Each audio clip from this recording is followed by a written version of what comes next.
Olá, pessoal. Vamos para a aula 2 de Direito do Trabalho, das turmas da FGV FAM, de Ciências Contábeis e Administração.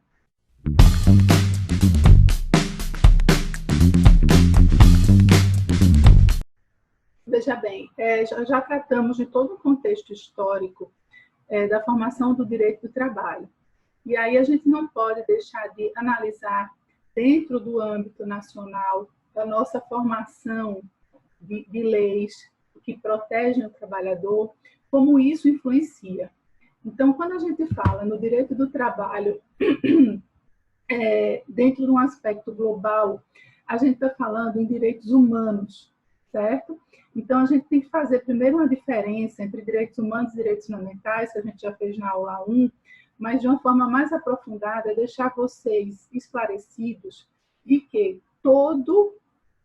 toda lei, e aí a gente dá o nome de tratado internacional, que é assinado no âmbito de estados, ou seja, de países, eles formam um ordenamento jurídico que recebe o nome de direitos humanos. Vamos explicar, ok? A gente já viu na aula anterior que a gente tem a Organização Internacional do Trabalho, uma organização fundada dentro da ONU, justamente para deliberar questões relativas aos trabalhadores. O Brasil faz parte da Organização Internacional do Trabalho, muito conhecida como OIT, certo? Tudo que for relativo ao trabalhador que o Brasil assinar dentro da OIT com outros países, a gente dá o nome de direitos humanos. Então, vocês podem acompanhar nos slides que os direitos humanos são relativos a questões que envolvem países e são variáveis no tempo, no espaço, na história. Então, hoje a gente protege o direito A do trabalhador, amanhã a gente protege o direito B do trabalhador.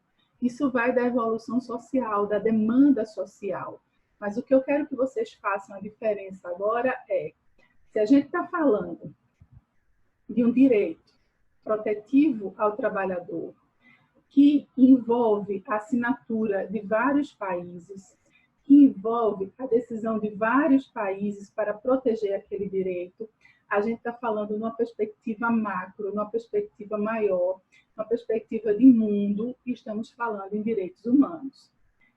Todo tratado, e é esse o nome que recebe o documento que os países assinam uns com os outros, todo tratado internacional, para surtir efeito, ele precisa se tornar lei dentro daquele país que assinou com os demais. Então, vamos ao exemplo. O Brasil assina, com outros países, um tratado que se compromete a proteger o trabalhador deficiente, portador de alguma deficiência, de alguma necessidade especial.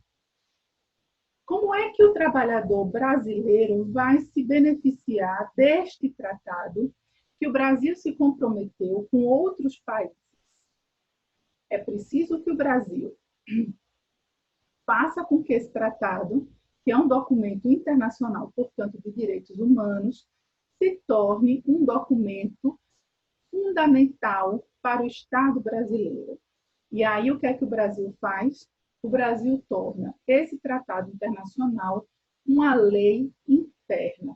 No instante que se torna uma lei interna, podemos falar em direitos fundamentais. Então, vamos à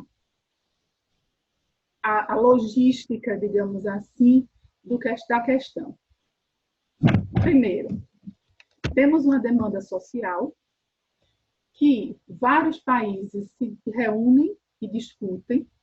A partir dali, eles formam um tratado internacional onde todos os países que fizeram parte da discussão, certo, chegam a um consenso sobre determinado tema e assinam um documento.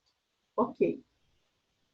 Como é que esse documento alcança a população brasileira? Como é que esse documento alcança o trabalhador brasileiro para surtir efeitos?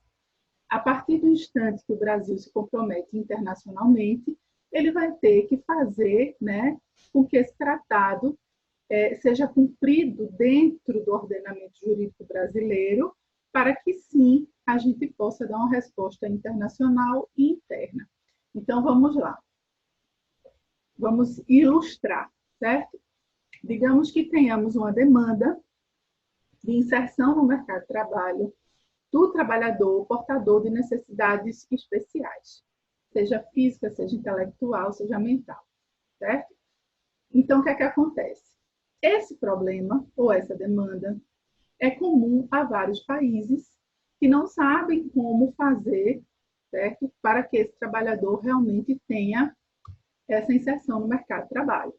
Então, se junta Brasil, Estados Unidos, né, França, Itália, tantos outros países, em uma reunião, e desta reunião eles produzem um documento se comprometendo a, em cada país, criar leis internas para que haja inserção do portador, do trabalhador portador de necessidade especial no mercado de trabalho.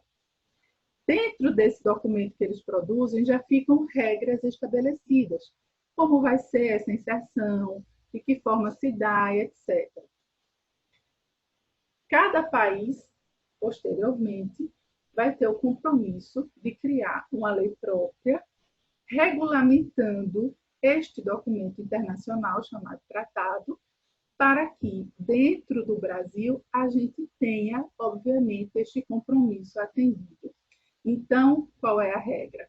A gente tem uma demanda social que muitas vezes é internacional, os países discutem em conjunto, assinam um tratado internacional e, nesse momento, a gente fala em direitos humanos, certo? Vale para todo mundo, desde que você esteja alcançado pela especificidade do documento. A partir de então, cada país que se comprometeu, para que esse direito humano se torne realmente efetivo, vai ter que cumpri-lo dentro do seu país, criando leis específicas. Nesse instante, a gente fala em direito fundamental. Por quê? Aquela discussão entrou no nosso texto constitucional. Aquela discussão virou lei no Brasil. E, a partir de então, ela não vai poder ser descumprida de maneira alguma. Certo? Então, quando a gente falar sobre qualquer tema, lembre que sempre, quase em regra, essas questões são discutidas internacionalmente e depois se fundamentalizam dentro da nossa Constituição e, posteriormente, se criam leis específicas para que a gente cumpra. Fugindo da questão do direito do trabalho, só para vocês terem uma noção maior, essa situação se deu com a Maria da Penha. Ela sofreu violência doméstica, o Brasil não deu retorno, ela recorreu a um tribunal internacional, esse tribunal internacional decidiu a questão dela e fez com que o Brasil criasse uma lei específica para a proteção da mulher vítima de violência doméstica.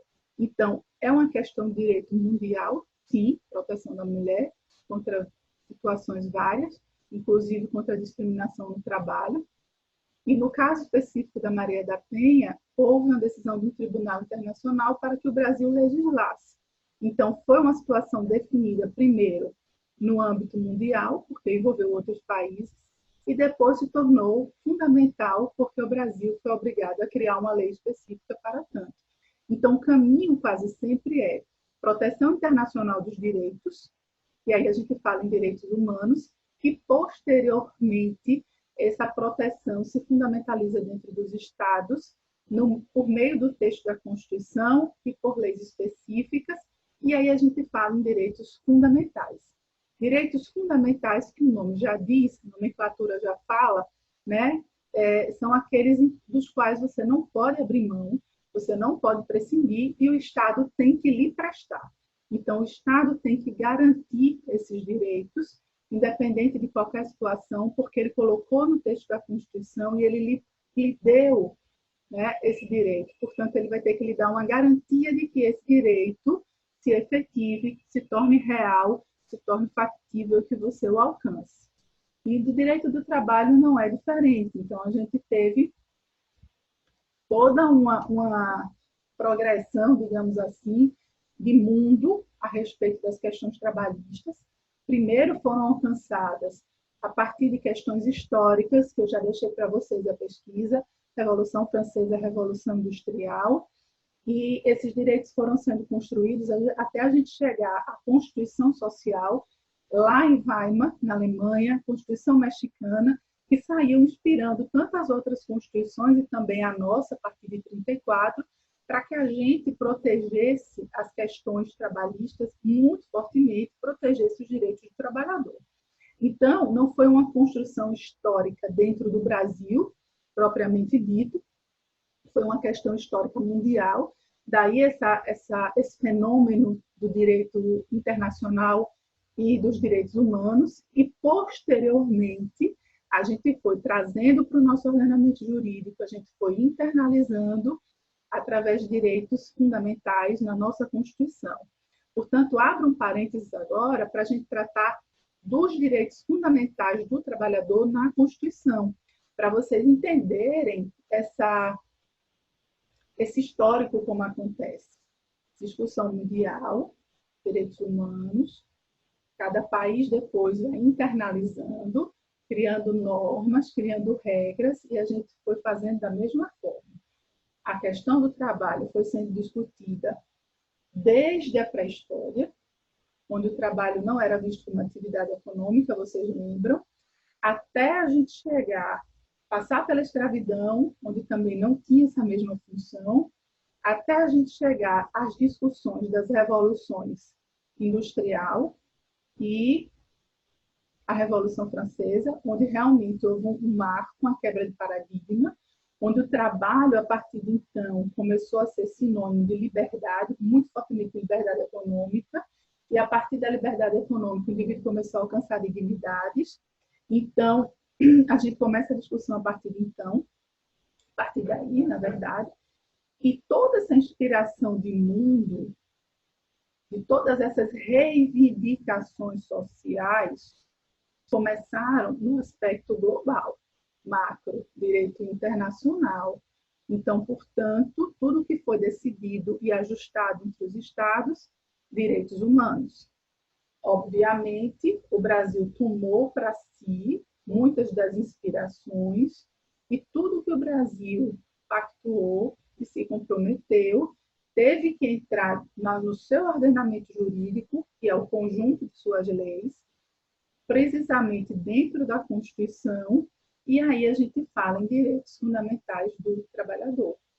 Portanto, antes de qualquer discussão sobre direito do trabalho, a gente tem que voltar os olhos para o texto da Constituição. Para a gente saber, inclusive, se qualquer lei, ato normativo, decreto, qualquer texto que informe a questão do direito do trabalhador, ele é constitucional ou não. Se ele está de acordo com o texto da Constituição ou não. Então, para a gente fazer uma análise crítica, realmente, do que seja constitucional, do que seja válido ou não no ordenamento jurídico, a gente precisa primeiro conhecer quais são as proteções do trabalhador dentro da Constituição, como foi que se fundamentalizou. Então, a gente começa pelo artigo 1º, que eu recomendo a leitura. O artigo 1º da Constituição nos diz: a República Federativa do Brasil, formada pela união indissolúvel dos estados e municípios e do Distrito Federal, em Estado, constitui-se Estado democrático de direito e tem como fundamento soberania, cidadania, dignidade da pessoa humana, os valores sociais do trabalho e da livre iniciativa e o pluralismo político. Então, aqui, muito fortemente, nos interessa a questão da dignidade da pessoa humana, inciso 3, e dos valores sociais do trabalho e da livre iniciativa. Portanto, meus caros, se é direito fundamental a dignidade da pessoa humana, tudo que retirar dignidade do trabalhador está em desacordo com o texto da Constituição. Comecemos por aí, certo? Por outro lado, os valores sociais de trabalho da livre iniciativa também são protegidos pelo texto da Constituição. Então, eu não posso retirar do trabalhador nada, né, de valor social do seu trabalho. Eu não posso lhe retirar as garantias de salário, eu não posso lhe retirar as garantias de trabalho digno, eu não posso lhe retirar as garantias de descanso. Portanto, é uma indução lógica. Basta saber que dignidade é conferida ao trabalhador, que seus direitos sociais são assegurados e que a livre iniciativa também. Então, a livre iniciativa, hoje, inclusive, muito discutida agora nesse momento de pandemia, porque há uma camada muito grande de trabalhadores na informalidade e esses vêm justamente da livre iniciativa, né? Então, a livre iniciativa é a possibilidade de você desenvolver alguma atividade econômica com liberdade, desde que você não incorra em nenhuma atividade ilícita. Portanto, todo esse questionamento, toda essa situação é protegido pela norma trabalhista, é fundamentalizado no texto da Constituição. E a Constituição continua no artigo 3º, constitui objetivos fundamentais da República Federativa do Brasil. Construir uma sociedade livre, justa e solidária, garantir o desenvolvimento nacional, erradicar a pobreza e a marginalização e reduzir as desigualdades sociais e regionais, promover o bem de todos, sem preconceitos de origem, raça, cor, sexo, idade, quaisquer outras formas de discriminação. O trabalho passa por isso tudo, o trabalho perpassa por isso tudo. Como é que eu construo uma sociedade livre, justa e solidária? Como é que eu confiro liberdade se eu não confiro um trabalho digno, onde a pessoa possa oferir sua renda e ter sua liberdade? Como é que eu falo de desenvolvimento internacional se eu não falo de economia e de trabalho?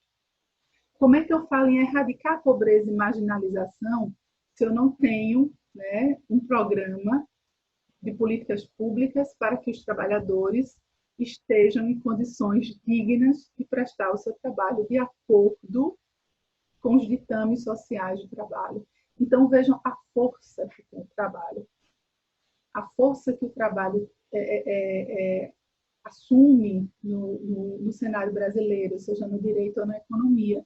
Então, o trabalho sempre vai precisar estar na ponta de regulamentações, de orientações, para que a gente tenha todos os princípios do artigo 3º da Constituição garantidos, como também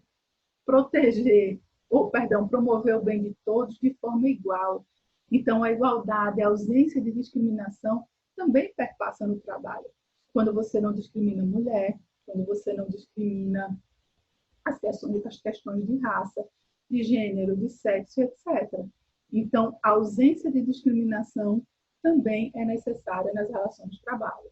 Então, mais fortemente, o direito do trabalho é amparado pelos direitos fundamentais, justamente em alguns artigos. Por exemplo, a gente pode falar no direito à vida. O que tem a ver o direito à vida com a proteção do trabalho? O artigo 7º, inciso 32 da Constituição, e o artigo 483, a linha C da CLT, são claros em falar na proteção à vida. Primeiro, o que é a vida? A gente tem a vida em dois aspectos, direito material e direito imaterial. Então, a gente tem o direito à vida, a proteção do direito à vida, primeiro, quando a gente tem o direito ao corpo vivo. Por isso que se pune o homicídio, tentativa de homicídio, etc. E a gente tem a proteção à vida também a ser observada nas questões imateriais, que são as questões psicológicas. Então, quando o artigo 7º vem uma proteção do direito à vida, o que é que ele está dizendo? Tem que dizer que esse trabalho é digno, ele não pode ser forçado, ele não pode levar você à exaustão. Então, tem toda uma proteção do trabalhador. Da mesma forma, o artigo 483 da CLT, ele permite, inclusive, que eu rescinda, eu, enquanto empregado, através da famosa rescisão indireta, eu rescinda o meu contrato de trabalho por estar sujeito a situações que atentam contra a proteção à minha vida. Por exemplo, um trabalho penoso, excesso de trabalho, excesso de demanda. Então, tudo isso pode ser considerado como proteção à vida e como um direito fundamental a ser protegido, porque está lá dentro do texto da Constituição. Então, é fácil a gente enxergar quando existe alguma irregularidade na relação de trabalho.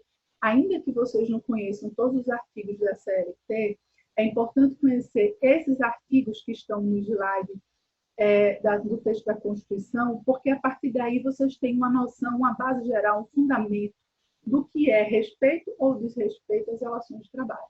Ainda que não se saiba todas as regras pontualmente, mas quando você sabe quais são os direitos fundamentais que lhe assiste, que lhe protege, fica mais fácil aferir exatamente onde existe uma situação de desrespeito e poder fazer com que haja uma tomada de providências. Seguindo na mesma linha, a gente faz um salto para o direito à igualdade. Então, o que é o direito à igualdade dentro da Constituição que a gente remete para o direito do trabalho?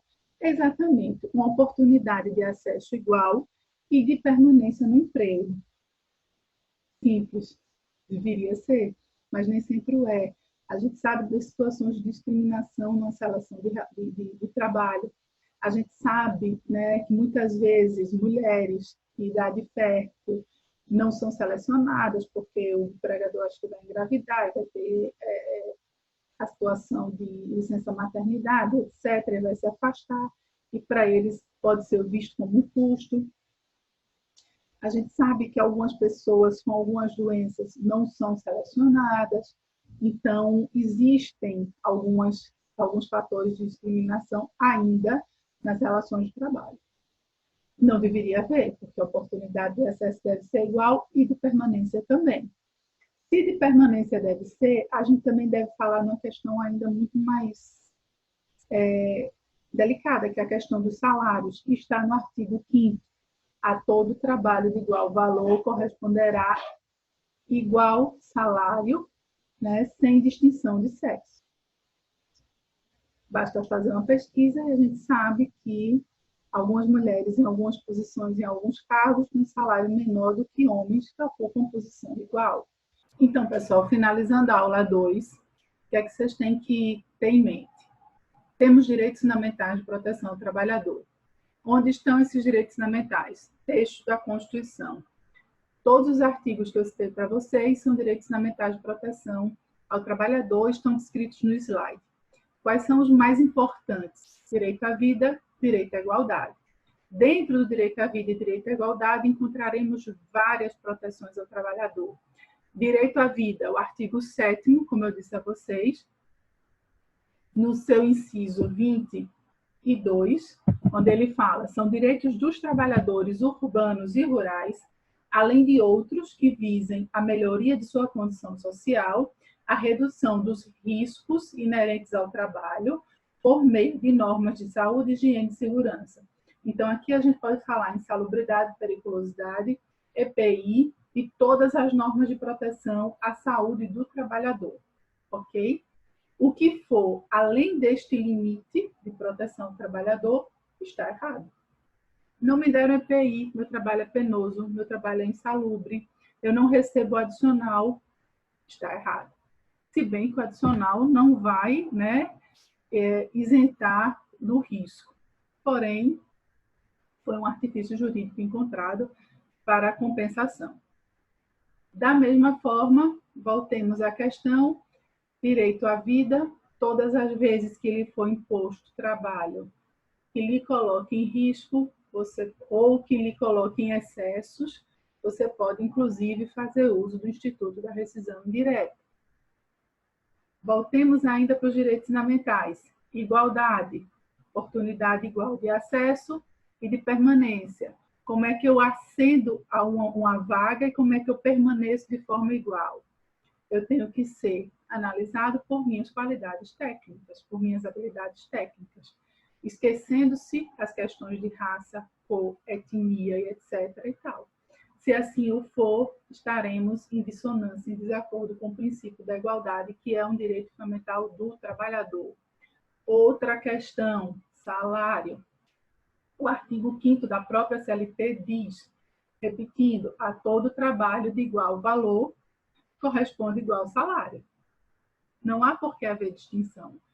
Se houver alguma distinção, o que o trabalhador vai poder pedir é equiparação salarial. Está lá no 461 da CLT, sendo idêntica a função a todo trabalho de igual valor prestado ao mesmo empregador na mesma localidade, corresponderá a igual salário, sem distinção de sexo, nacionalidade ou idade.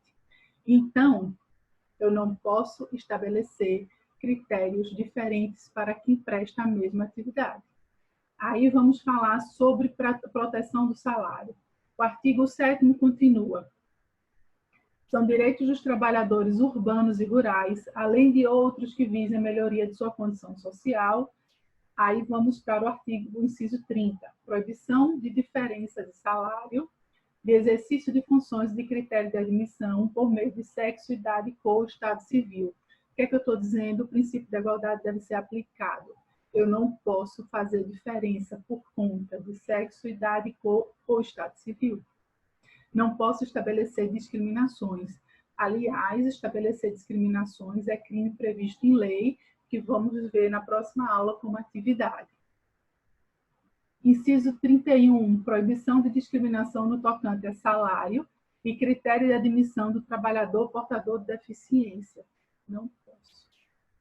Tenho que admitir e manter o trabalhador portador de deficiência sem estabelecer discriminação salarial por conta da deficiência que lhe acomete.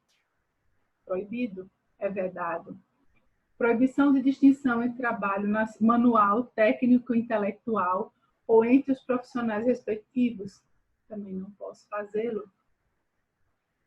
Eu posso estabelecer um plano de carga, salário e emprego. Mas eu não posso dizer que o trabalho manual, o técnico e o intelectual são hierarquicamente, colocados entre si, de forma alguma. Não posso estabelecer importâncias, eu posso estabelecer um plano de cargos e carreiras a partir da qualificação técnica dos trabalhadores. Inciso 34. Igualdade de direitos entre o trabalhador com vínculo empregatício permanente e o trabalhador avulso. Então, se na minha empresa eu tenho trabalhadores seletistas com carteira assinada e tenho trabalhadores avulsos que não os têm, eu não posso estabelecer discriminação salarial. Eu não posso pagar menos para um e mais para outro, ainda que estejam desenvolvendo a mesma função, a mesma habilidade técnica. Então, o que eu quero que vocês entendam é o seguinte.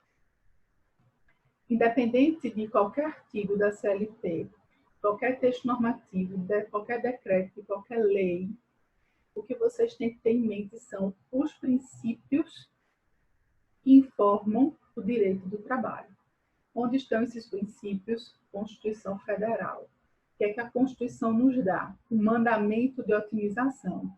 Ela nos dá um comando para dizer como devemos nos comportar nas relações de trabalho. A partir daí, são construídas as leis. Mas quem dá a base e o fundamento são os princípios constitucionais. E o que é que a Constituição nos diz fortemente? A vida do trabalhador é protegida, a dignidade do trabalhador é protegida, a igualdade do trabalhador é protegida, e nesse contexto o seu salário também, a forma de prestação de trabalho. O trabalho é um direito social, que deve ser protegido. A livre iniciativa também deve ser observada, e nesse contexto inteiro o trabalhador tem que ter dignidade. Faltou dignidade, algo está errado e tem que ser revisto. Portanto, esse é um senso comum que pode acompanhar vocês em qualquer situação. Prestem atenção aos exercícios, ao prazo para encaminhamento e continue à disposição no e-mail para qualquer dúvida. Um abraço em todos. FAM, sua carreira começa agora.